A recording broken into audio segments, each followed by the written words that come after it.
Ever heard ChatGPT breathing heavily or shouting at you? Sounds wild, right? Well, you're not alone.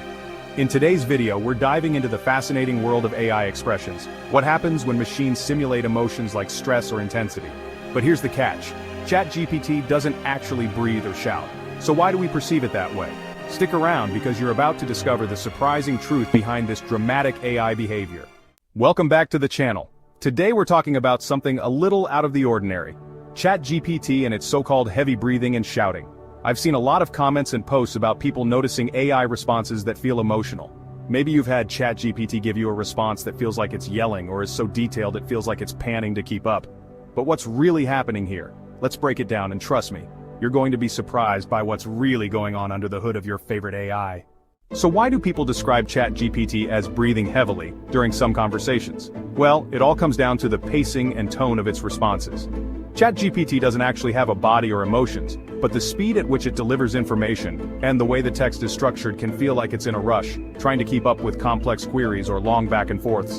Imagine asking a question like, explain quantum physics in 30 seconds. The AI will flood you with information as fast as it can, which can create a sense of urgency or heavy breathing.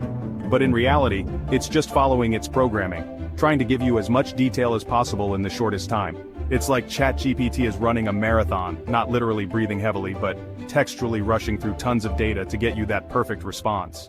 Now let's talk about ChatGPT shouting. You've probably had moments where its response feels like it's screaming at you, but here's the thing. ChatGPT can't shout. What you're experiencing is often a result of all caps responses, which can feel like yelling. Exclamation marks that add intensity to responses, urgency in tone, especially when you ask it for quick or high-stakes answers. Imagine asking, is my code wrong? ChatGPT might reply with, yes, there's a bug in line 23.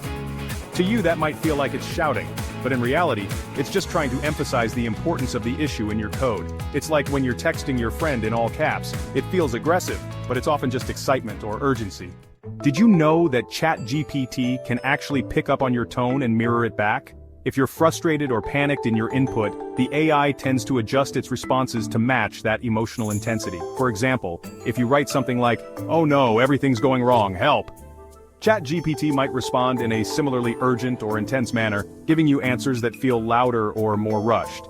This isn't real emotion though, it's the AI's way of matching the context of your message to make its response feel relevant. It's almost like talking to a friend who matches your energy in a conversation. But remember, it's all just a reflection of the way you're asking. Here's a pro tip. You can control ChatGPT's tone by adjusting how you phrase your questions or commands.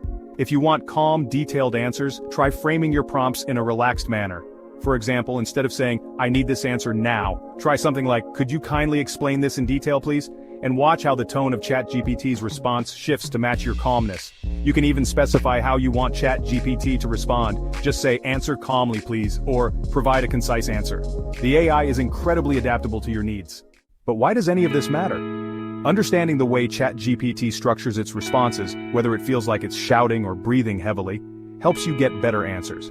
If you know how to guide the conversation, you can avoid those moments where the AI feels overwhelming or out of control. And this is key for anyone using AI for work, school, or even just for fun. By mastering the way you prompt the AI, you'll get more refined, accurate, and helpful responses every time. It's all about making the technology work for you, not against you.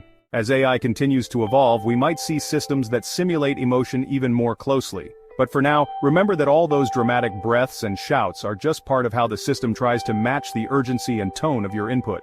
The future of AI may include more nuanced emotional responses, but it'll always be based on the prompts we provide. Thanks for watching. If you enjoyed learning about the drama of ChatGPT's breathing and shouting, don't forget to hit that like button, subscribe for more AI insights, and comment below with your craziest ChatGPT interaction. Let's see what wild conversations you've had with AI.